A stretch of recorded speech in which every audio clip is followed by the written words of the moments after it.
So I'm Alexa Ludeman. I'm one half of Tin Can Knits. My other half is in Edinburgh, Scotland, so she's fast asleep right now. She's 8 hours ahead, so I hope she's fast asleep. We met working here in Vancouver. We were working at our local yarn shop, Emily and I, and indicative of our entire partnership, one day we were chatting and she said we should design a pattern together. We were both doing a little bit of designing, and I said, no, we should do a whole book. So that's how it always goes. And so that was 9 Months of Knitting was our first book. And the joke is every time we wrote a new book after that, she moved a little bit further away from me. So first she moved to Vancouver Island and then off to Edinburgh, where she, I think I've lost her forever. She got married. She has 2 kids there. I think she's Scottish now. So yeah, we've been at this for just about 10 years, which seems like a really long time now. We've written a number of books, including Strange Brew. And as was mentioned, the Simple Collection is our big free pattern collection. A lot of people knitting barley hats right now. It's the big one from that collection. So with that, I will jump into Gif Knitting.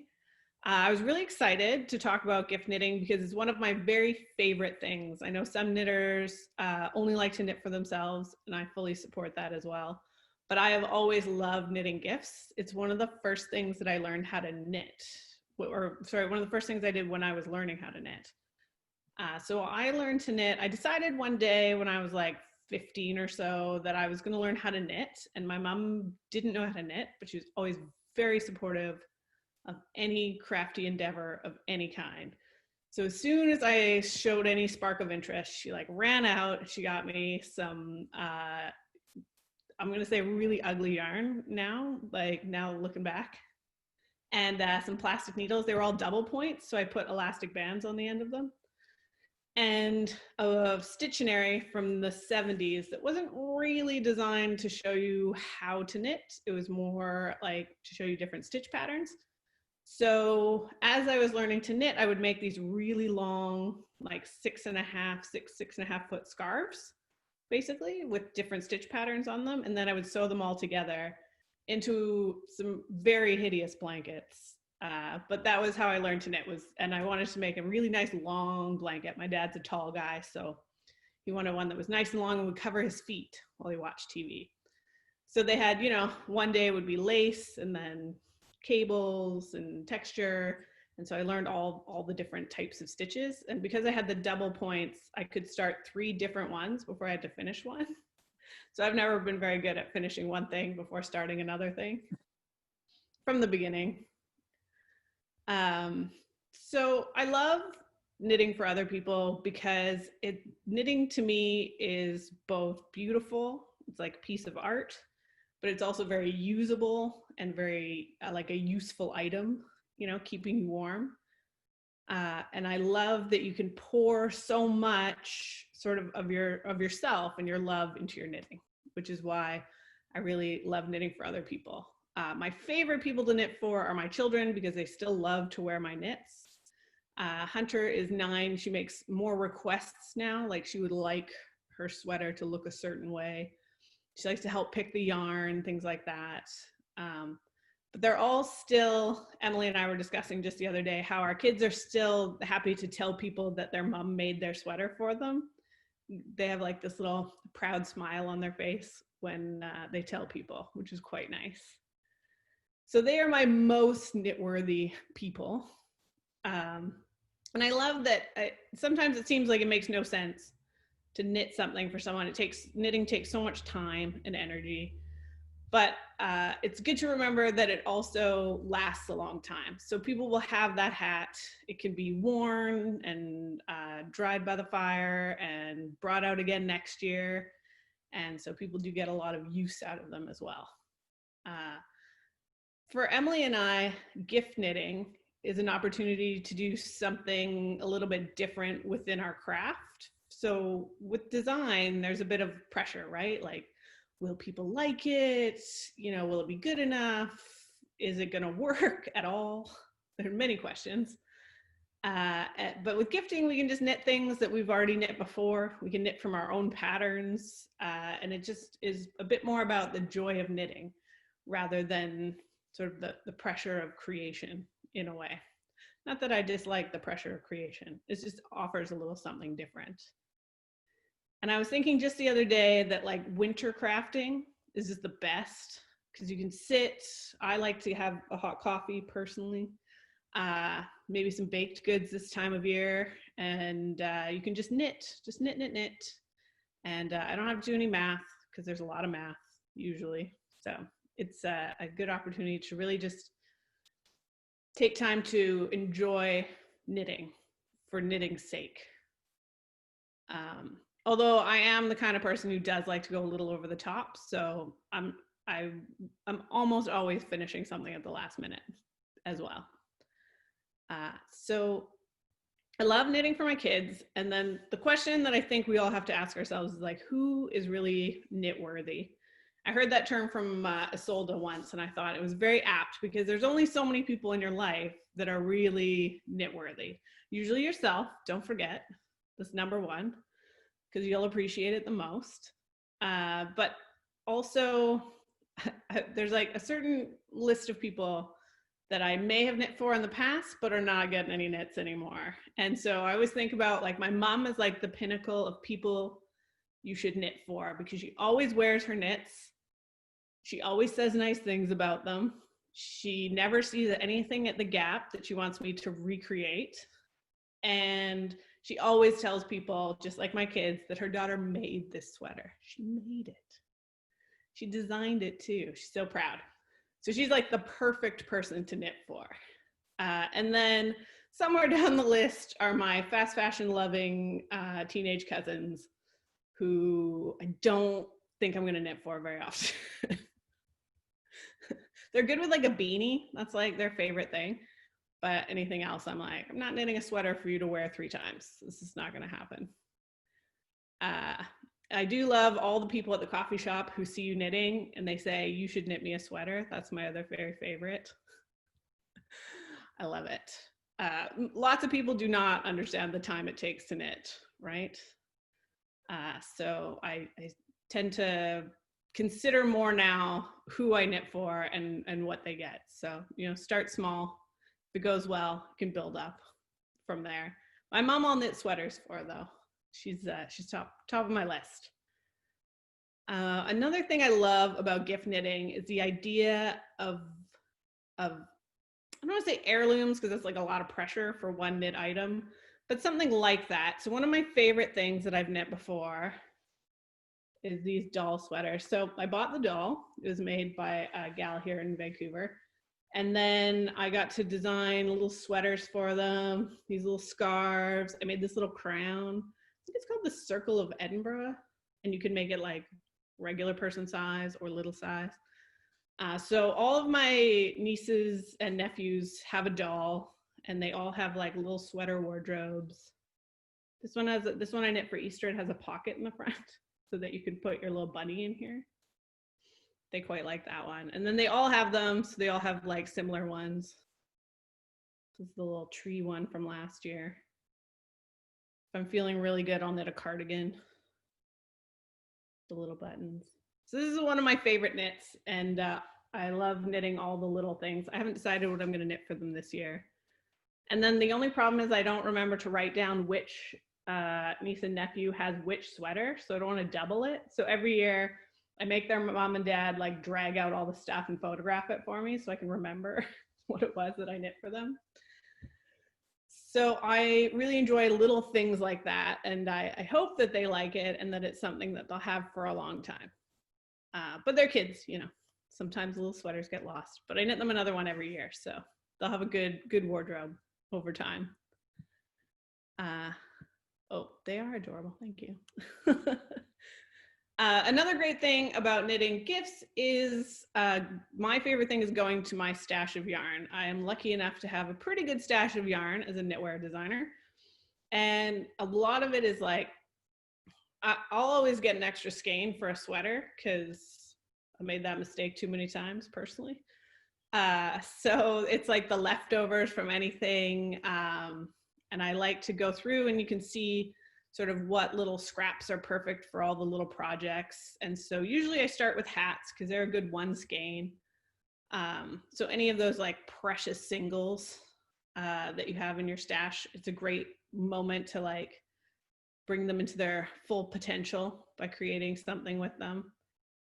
I do have like, you know, you kind of got to pet a yarn and like keep your eye on it. Sometimes they like sit in a little stack beside my knitting chair while I ponder what will be best for these skeins of yarn. What is their perfect thing? But that's a lot of pressure, so just cast on. It's fine, I promise you.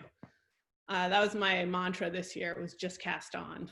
And I love always being able to think about like where it was that I got that yarn. Sometimes it's at like a knitting show, or if I know the dyer, that's always very sort of extra special. All those things. So it's a good moment to take from the stash and appreciate all of those beautiful little skeins or half skeins. I do quite a bit of color work and I do quite a bit of hats. So I thought I'd show you my favorites. The one that I knit, this one was blocking 3 seconds ago, so it's a little bit damp. So this is my Bumble Beanie, and it is my go-to hat for people whose hat tastes I do not really know. So this one's for my gym instructor. But I got to use 2 half balls, which is always great because I always have those kicking around.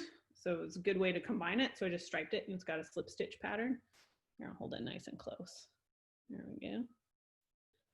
So this is one of my favorites, and it's also because of the slip stitch knit on really big needles, so it goes really fast, which is a great thing in a gift knit sometimes. And then my other favorite, especially this year, is, now this one's really using up all the little scraps. This is a snap hat, and you hold 4 strands together, and it's knit on, I think, 6.5mm needles. And then so you swap out one of the 4 strands every once in a while. If you have worsted weight, just use 3. It's pretty forgiving pattern. Although I will say, when marling, occasionally you go a little bit overboard because this I thought was a good idea, but now I'm not sure if it's really as lovely as I thought it was going to be. But it does have mohair in it, and it's lovely to wear. So we'll see. Sometimes they end up in the keeper pile if I'm not too sure. To be perfectly honest, this one came out a little bit better. What kid would not want this lovely ombre hat?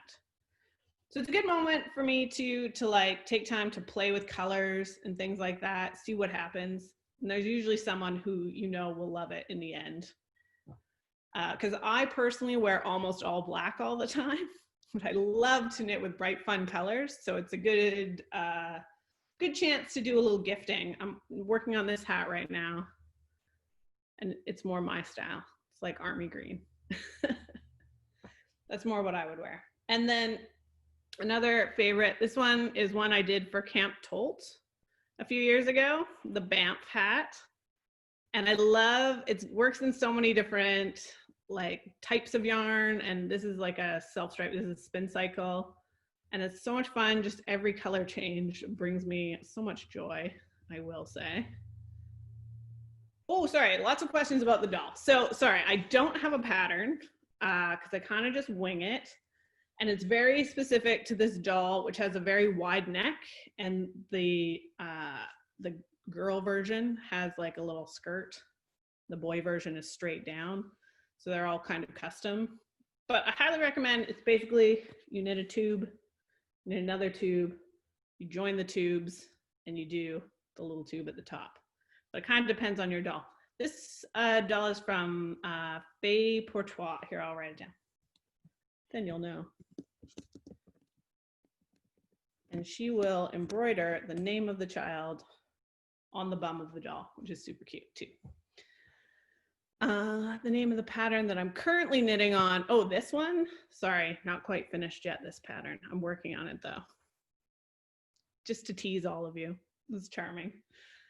And then this is the one we just released though. This is the Ember's hat. And this is another great place to use all your little scraps. It's done in like a sock weight for the main color. And then the contrast colors are, I've held them doubled. This is Farmer's Daughter, Sukapi. And, or you could do a DK for the contrast, or you could hold a strand of mohair if you're into it. So I also love a good color playground for my My favorite thing is the decreases. They look just like stained glass. So those are some of my personal favorites. And then I work my way down to smaller things as we get closer to Christmas. And then it's even smaller. So once you finish a hat and you've got that really little ball left over, but it's like the most beautiful yarn you've ever seen and you really want to use every last drop, it's time to make little tiny socks. These are one of my favorites. You can make them in kind of any weight of yarn. These ones are DK. They're quite small. And then you might have to knit like a whole rainbow pile of socks because that's what happens. You can't really knit just one. It's one of those. And the other one that I've been knitting a lot of lately is this one. This color doesn't show up very well. Here, let's try this one.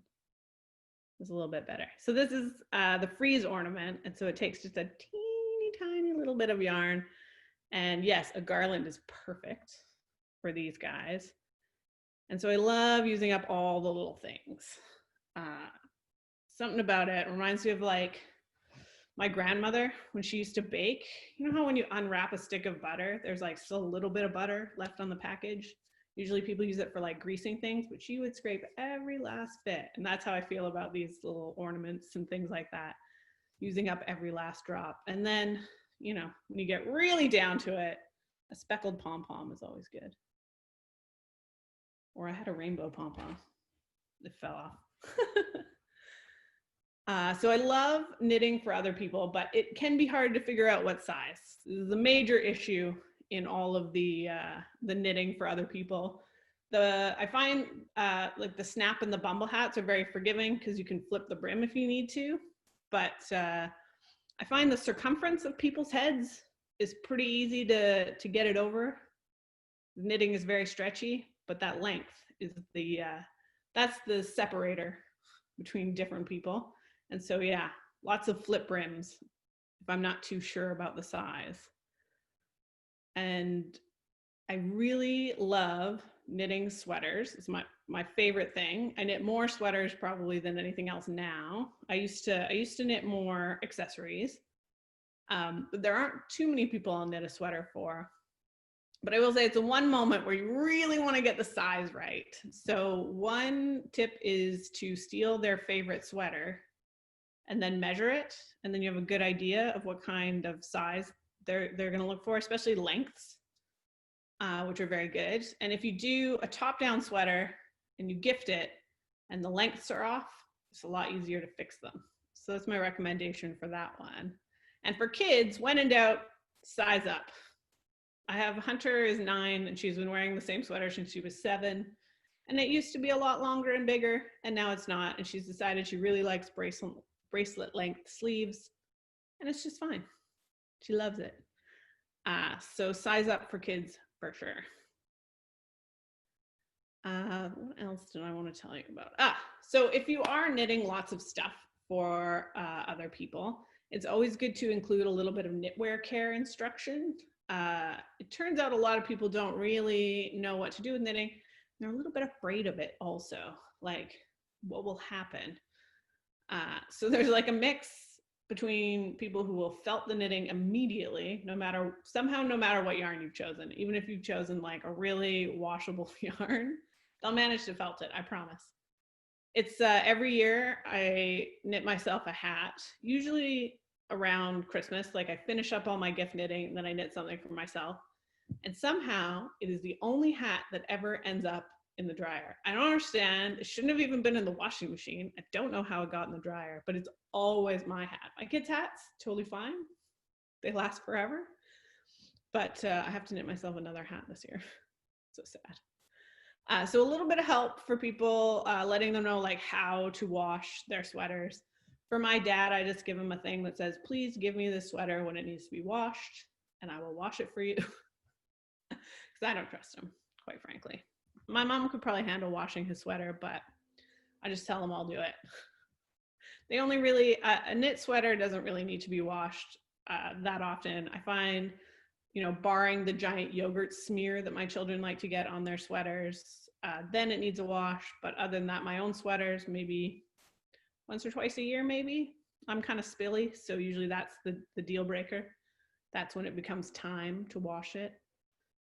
Letting people know not to put it in the washer dryer, and also if you have like a little bit of wool wash to add in, it makes a lovely little gift topper to make sure that those knits last a long time, which is pretty nice.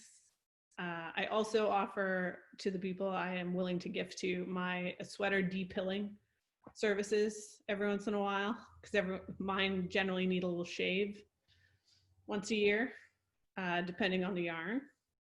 So anything you can do to help people take care of their knits is good. Lots of people don't quite know what to do with it.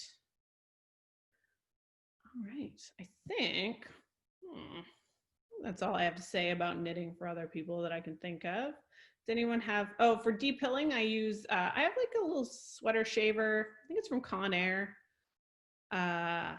That's the one I use. I've only gotten a little hole in a sweater cuff one time using it. So don't be too vigorous is my advice on that one. But a lot of people have, there's the Gleaner I've seen in action, which just looks pretty good. And then a lot of people have just a sweater stone that they use for depilling as well. So I'm sure they all work. Mine just happens to be like a little shaver.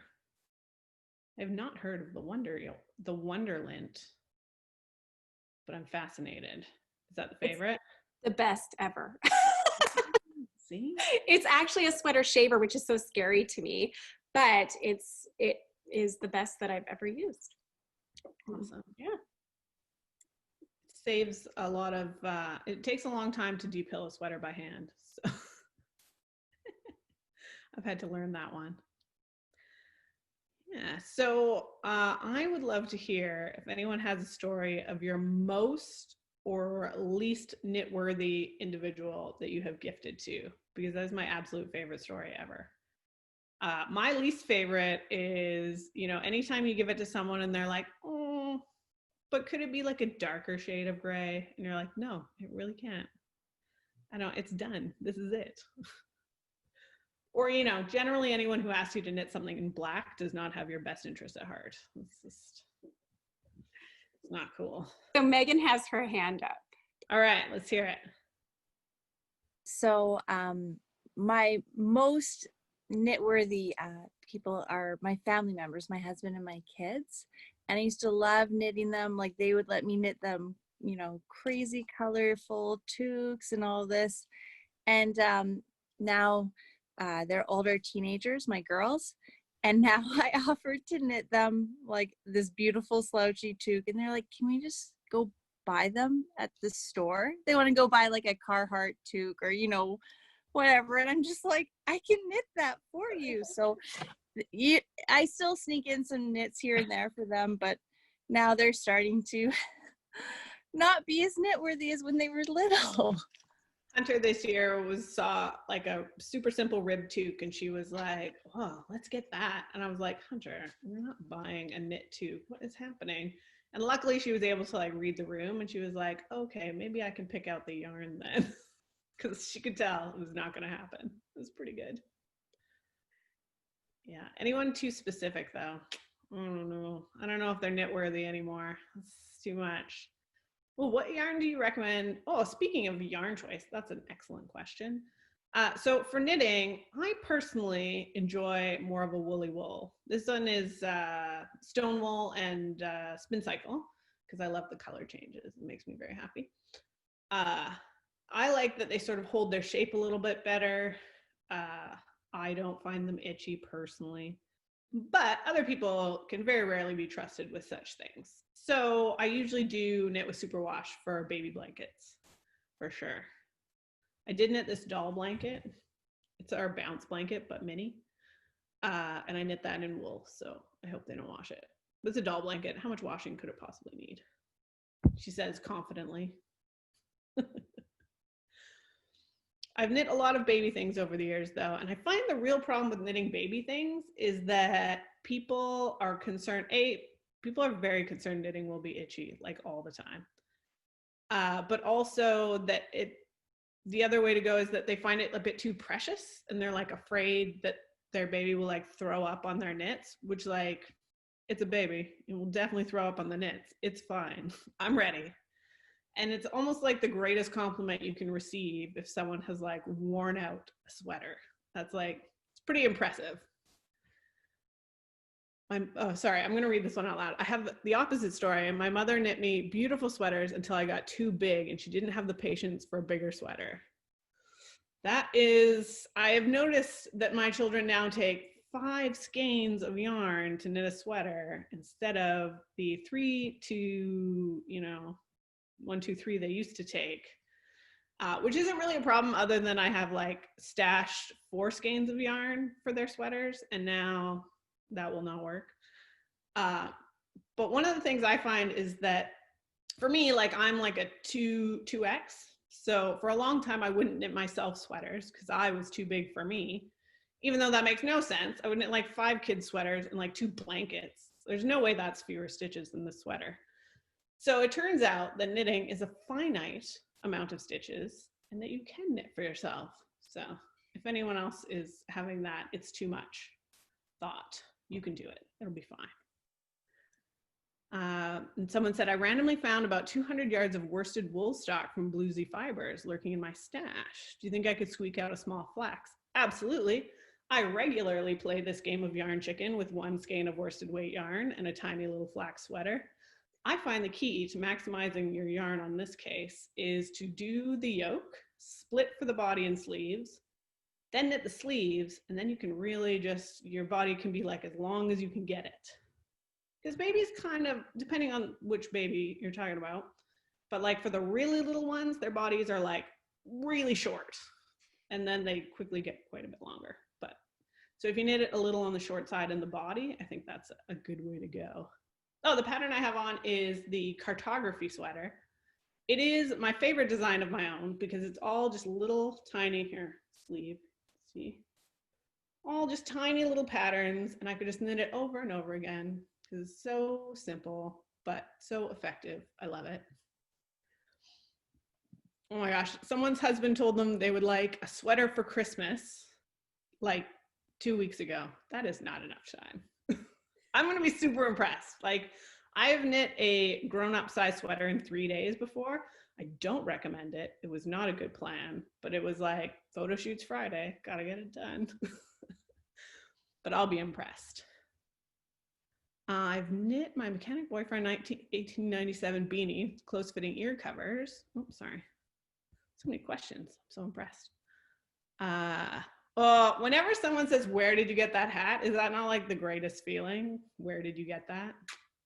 I made it. No big deal. Always with confidence. I love it.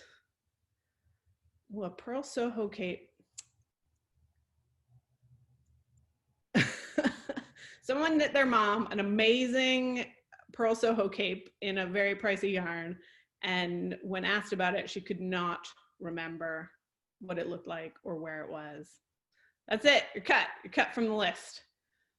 There is one person in my life who so I'm not really a sock knitter. Like, I know I have knit socks, but it's not like my passion in life. And so I was knitting socks, and they just couldn't help but tell me that you can buy socks at Walmart. I was like, I know, don't worry. Like, but now they tell me that like anytime I pull out my knitting. So I'm like, you're never getting a knit. It's not going to happen. You're off the list. Marianne, she says, my mother, until she died at age 91, complained about the knit tennis socks her mother made her. I never knit anything for her except a few scarves. I love it. My mom has actually like a knit, I think someone crocheted her a bathing suit when she was young, and she's like never forgotten about it. She became a very knit-worthy person, but at the time she was like, it like falls off, like it's terrible. It's not good. Oh, getting your sleeves to be the same length. I find that I just count the rows. So I do the first sleeve sort of to measurements, and then I count my rows. But it does sometimes kind of depend, like after a glass of wine, sometimes my knitting is a little bit looser. So that sleeve might be a tiny bit longer. Yeah, I can see that. But I think just count the rows for the second one. If you try to measure, it's like, do you ever measure, like you're knitting to a certain length in a hat and you measure it and you're like, okay, 7 inches, I got to knit another ½ inch. So you knit for a while and then you measure it again and somehow it's still 7 inches. And you're like, I swear I've been knitting for like 15 minutes. What happened? It's kind of like that. Someone said, I have maybe in super bulky. I think this was for the person who's knitting their husband a sweater for Christmas. I think super bulky might be the way to go on that one. My husband is always hot. So I said I was going to knit him a sock weight sweater this year, but I haven't really cast on, so I don't really think it's going to happen. He's pretty knit worthy. I should work on it. You have a super knit worthy friend. She wears everything you knit for and a special drawer in her dresser. That's such a compliment. Such a special place. My greatest compliment is when my mom like arranges an outfit around the knit sweater, which is actually something she had to come to. She used to be like, this is what I wear. Can you knit me something for that? And I was like, no, it's the other way around. You buy the pants to go with the sweater. That's how it goes. Let's see. My toughest knit experience was when I knit hats for college-age niece and nephew in their respective school colors and never heard a word from them. Nothing. Like, no, thank you. Yeah, no, they're cut. They're cut from the list. It's over. It's like a one-strike list. I don't know if you've noticed a theme, but like people do not get second chances with knits. Same problem with the sleeves. That's very interesting. Really, maybe I just don't notice because my arms are different length. It's possible. Oh, knitting socks 2 at a time, magic loop. I think that's really the way to get your socks. Oh, you knit your sleeves 2 at a time. I see. So you know how you can knit socks 2 at a time? You can also knit your sleeves 2 at a time. That's a good point. Then they would really be the same because you'd be in the same mood as you knit them. There you go. Let's see, knit sleeves and socks in tandem. Yeah, smart. I don't know. Sometimes I think like I've been a knitwear designer for 10 years now, and there's so many things that like, I don't always try new techniques that often. It's like I've had the same set of needles for so long, and now I feel like there's like square needles and all different materials for needles, and I might never try them even. It's all set in my ways. What happened? Although I will say I used to knit always on double points, and I recently started doing circulars because I only have to find one needle. It's the key. Oh, my sister was struck from the knit list after I saw a photo of her dog wearing the cashmere cowl I made. Ugh. Cut. That's a big strike though. My brother once called me and he said, oh, do you have the sweater that you made me? And I was like, something suspicious about this phone call. And I was like, are you going to an ugly sweater party? And then he had to come clean, and he was. He's off the knit list also. Wearing my beautiful, okay, to be fair, he's not wrong. It was like one of the first sweaters I ever knit, and it was in tarja, which I was not very good at the time. So it was kind of an ugly sweater, but I still did not appreciate it. He's still out. My 75-year-old dad has never worn hats in his lifetime. Out of nowhere, he mentioned needing a stocking cap. I happen to have one I made out of wool sock yarn that didn't work out for the socks I intended it. It looked great on him, and now my mom is jealous and insisting on one for herself. Perfect. They're both knit worthy then. That's excellent. So you've all heard of second sock syndrome, but if you don't knit the sleeves 2 at a time, you might get second sleeve syndrome. I can see that. I'm actually working on a sweater for myself right now. Knitting myself an Ember sweater. I had this amazing pack of minis. So that's the yoke. But I knit the sleeves first so that I would actually finish it. Now I just have the body to go. I like to really kind of Frankenstein my knits sometimes. Depends on the mood and how portable it needs to be. All right, my mom, who is also on this call, all right, maybe we shouldn't say it out loud then, is my most knit-worthy. And she also knits me the nicest presents. Oh, that is the best. My mom is not a knitter, but she does many other crafty things for me. I have quilts and such. It's nice when someone sort of sees you working at it and they understand how long it takes. It takes a pretty good long time. Teen Landis has a really sweet story too. She says, my son loves to travel, and when he goes anywhere, he finds a yarn store and buys me yarn. In 2019, he went to New Zealand and found a yarn store and had them ship me enough fingering weight yarn to knit him a sweater. He's 6'4". So he got a sweater, but knit out of a DK weight yarn from New Zealand that I bought. I love it. My brothers are 6'4" and 6'5", and they occasionally model for me, but I really think I need to find shorter models. It's a lot of extra knitting.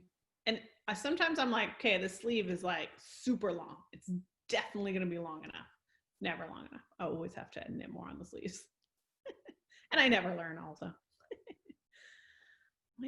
Let's see. Oh, tips for avoiding the holes in the underarms on the Flax sweater. Or really any top-down or bottom-up sweater. It is kind of an issue. So I find that I do pick up an extra stitch and knit them together. And that's the way I do it. And that's the way Tracy has suggested. So that's the way Emily does it as well. And then I also leave always a really long tail. And then I go, do you know how at the top of a hat, when you go through at the very end, those live stitches and you go around, pull tight? That's kind of what you do at each side of the underarm. Right here you do one, and on the other side. I find that is also very effective. Let's see. I made a sweater for my brother 30 years ago when he was in New Hampshire, and I still have it now since he's lived in New Orleans, Australia, and Houston. So you've inherited the sweater that you knit for him. I like that. On the knitworthy side, one of my sons will only wear socks that I have knit. Thankfully, I have a stash of already knit socks. I like it. But I'll knit many more. My favorite thing to knit is socks because they're so portable. Yes, I like to do bottom-up sweaters because those sleeves are very portable also. I find that very helpful.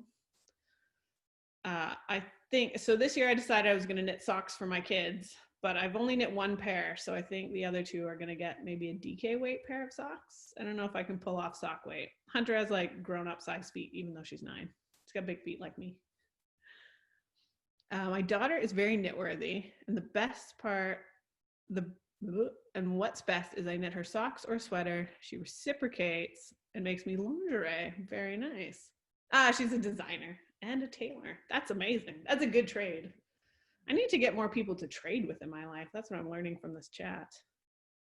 Not enough tradesies. I like it. I find, so usually at the end of the year, I'm looking around for like what to knit. But I always forget about the things, like I knit a lot of samples for tin can knits for photo shoots and so forth. And it's probably more than like my family needs knitwear wise. And I always forget to go to the stash of already knit things. It sometimes feels like I already knit them. So it's like not as good somehow as if I like started a new thing for them, which by the way, makes no sense. And I don't recommend this. Nobody knows when you knit it. And it's still a very beautiful thing that you put a lot of time into.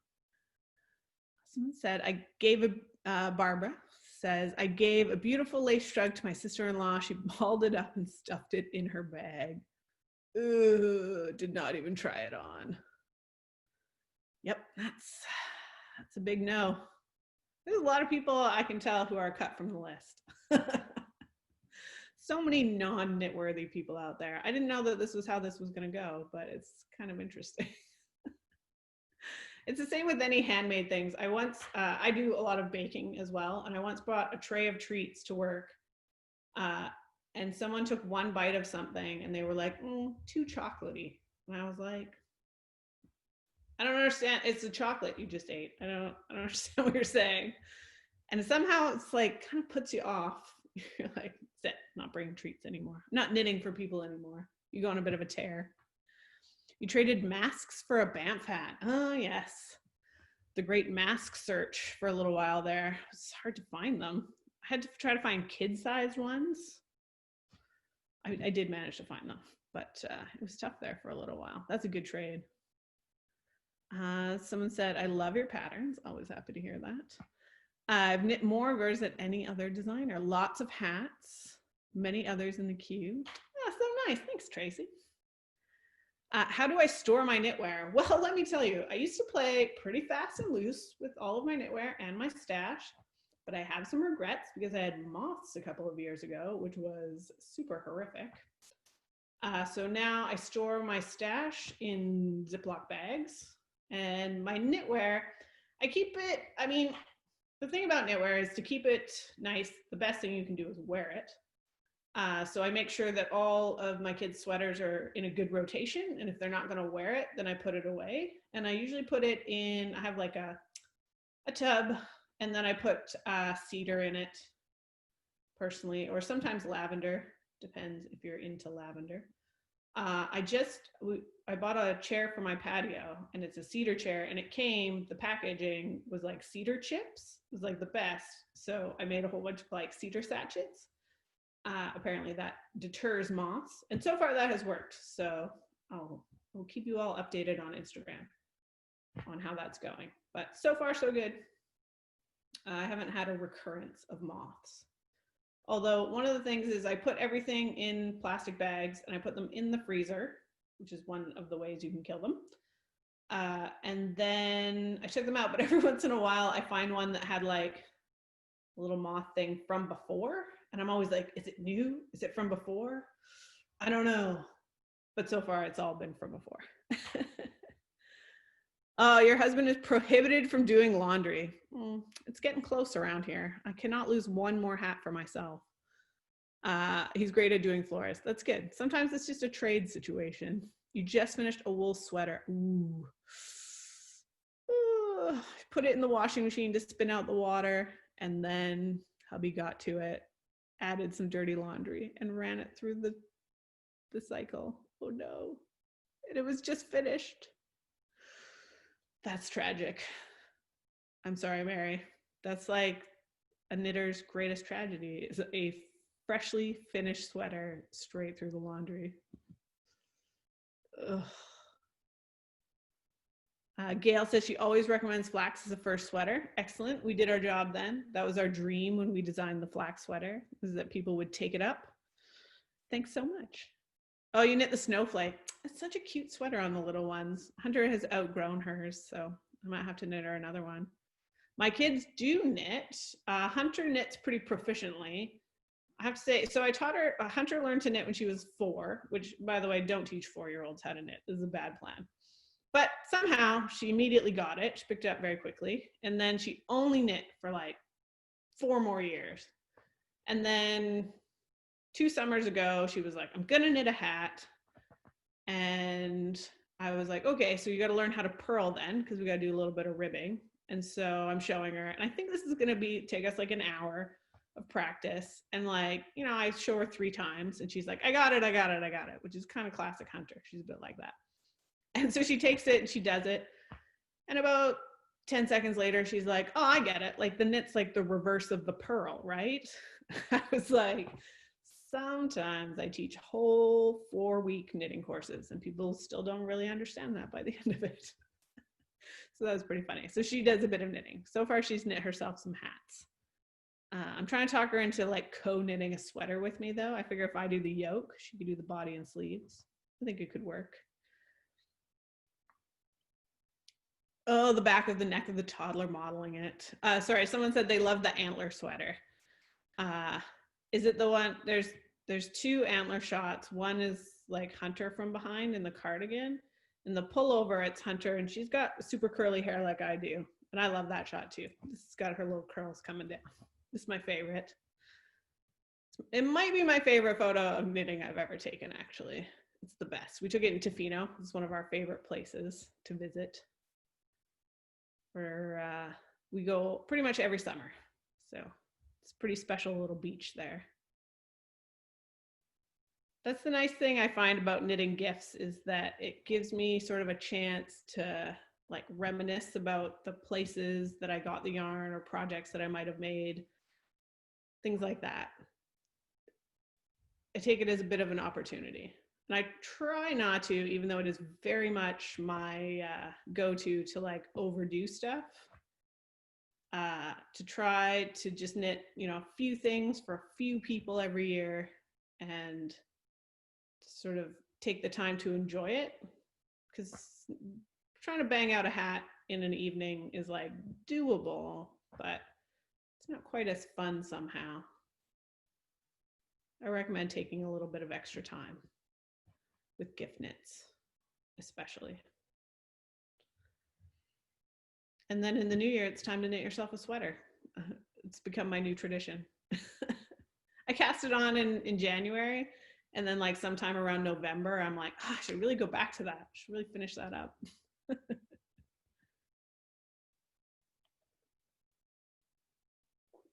Speaking of taking your time on a gift knit or enjoying it, a girlfriend of mine, she does meditation and mindfulness, and she spends her time when she's knitting, usually it's for babies, she knits her like good wishes into it. Like she spends the time thinking while she's doing it, For sure. things for the wellness of family and baby. And I think that's a lovely thing to think about as you do it.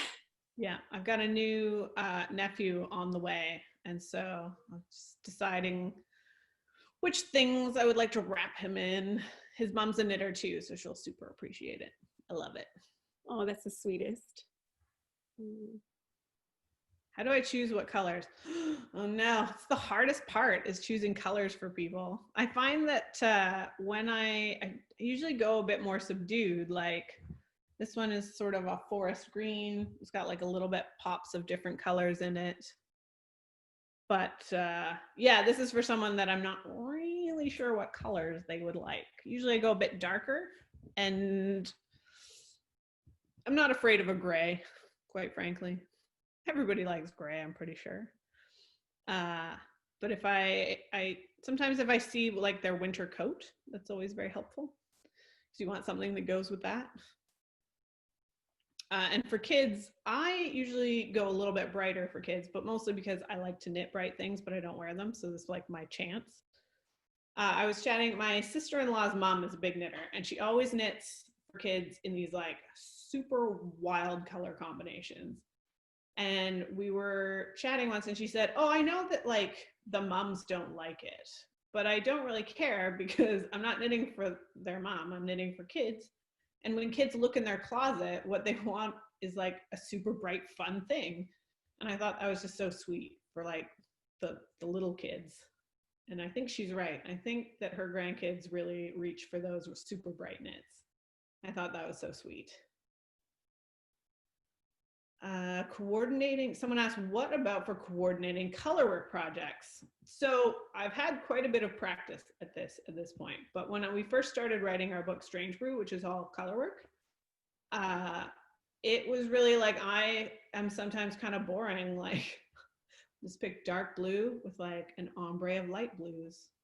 It's not that interesting, but it always works. But Emily always throws in like an ugly color, which I think is really smart. It always ends up looking better somehow. I don't know what it is. And then I always choose a small project to try out my color work options. So like something like even the Ember's hat, like it's the hat, and then you can decide if that's the color palette you want to go with for the sweater and things like that. Or even like this is very outside my color comfort zone, was adding this yellow in. So I think it's just a little bit about adventure. We do have a free series on our blog about choosing color palettes for color work and sort of strategies, because you can go sort of monotone, dark and light, black and white even, and then different ways to throw in that third color, or working with like, a wacky speckled skein. Working that in there is always interesting. I like to stripe it. That's my favorite. But yeah, be brave is, I guess, my best piece of advice with color work, is to don't be afraid to try something. And if you're working color work, you can't be too afraid to rip out a few rounds if they aren't working out for you. I like to knit maybe like 30 more rounds and then decide I don't like the color up here. Picking yarn that is not heavy and too hot. See, this is why I think hats are really my favorite gift, because they can be heavy and hot. and that's sort of what they're supposed to be. For sweaters though, I see what you mean. You kind of want to go with a lighter weight if you want it to be sort of that lovely light and warm. Picking yarn, I mean, you kind of want like a woolly wool then, because it's nice and light, but it keeps you warm. I like to think not too warm personally. It's nice around here. It's like the only time of year when I can wear these sweaters inside. I'm kind of a hot person. And someone said, oh, I took a class at Knit City. I think about the tips. Yeah, I don't care about floats. Okay, so she's alluding to the fact that I never catch my floats in my knitting, like at all. Let's see if I can.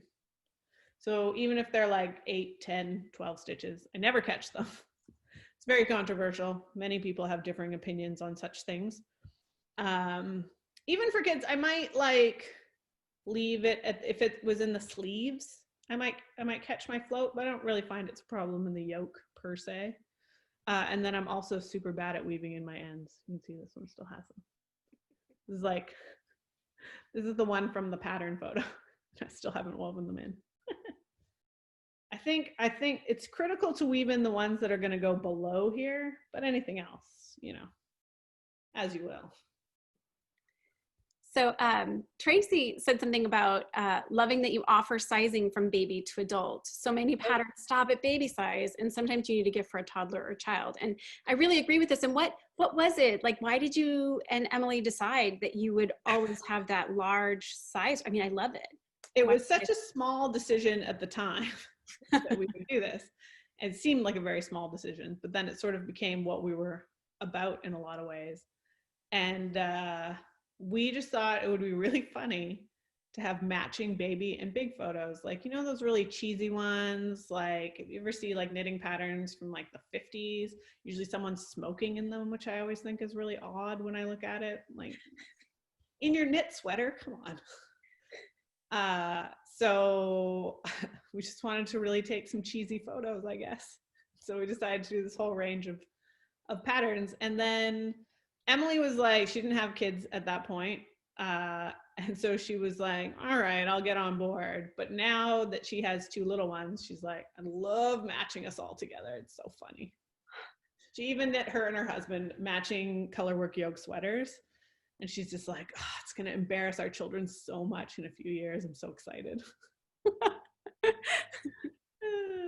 Oh, someone said they haven't woven in the ends on their world's simplest mittens. See, and nothing bad's happened to them. It's fine. Weaving in ends is overrated. It'll felt inside, right? It's perfect, especially color work. Like, it's all held in there. It's not going to come out. You're fine. That's kind of my approach to most things in knitting, though. It's fine. It's just knitting. You can buy socks at Walmart. Nothing bad will happen if you don't finish this pair of socks. Or so I'm told.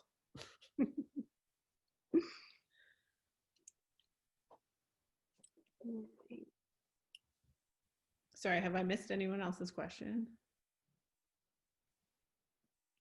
Oh, it's a super getting sweet kids knitting. Yeah. I think the answer is a lot of patience, which I'm not like a super patient person, but somehow when it comes to knitting, I can be a little bit more patient. I've taught enough adults to knit that teaching a kid to knit is like, it's fine. I always joke that kids, when they learn to knit, they're used to not knowing things. This is like their day every day is learning new things. They don't know so many things. But teaching adults to knit, they're used to being quite proficient in their lives. They know how to, make themselves breakfast, get to work, do their things. So it's a different thing. So kids are very open to all the different ways you might teach them. For someone said, have you considered plug and play patterns? So we do have, it would be fun to change out the lace pattern on that Love Note sweater. But we do have Strange Brew was our first foray into plug and play. So it's a design your own yoke. So we did all the math, and then you can plug in all your favorite color work motifs and things like that. Lots of people have done the Love Note with, I haven't seen too many different lace motifs, but a lot of people have done it with no lace. They just knit through. It looks great. Which design do I like the best? I think the cartography is my favorite, although as always, like the most recent thing is my new favorite, as with knitters, right? So my new Ember sweater, I'm very excited about. I just need, 10 more inches in sock weight yarn. No big deal. Be done in no time for Christmas, right? Well, I'm gonna join you on the screen as we Go for it. as we're approaching the time. But Janet had one last sweet thing to say, which I appreciate how well written your patterns are. They are a joy to knit. Thank you. We've been working on that for 10 years. Yeah, they really are. Thank you so much, Alexa. It's been a delight to have your talk, and it's been fun to hear the questions and answers. We really appreciate it. And thank you everybody for joining us for Tolt Studio, and we look forward to seeing you again next month. Yeah. Thanks everybody for having me, and thanks for sharing all of your lovely stories about the knitworthy people in your life. Thank you, Alexa. Thanks. Yes, thank you. Bye, everybody.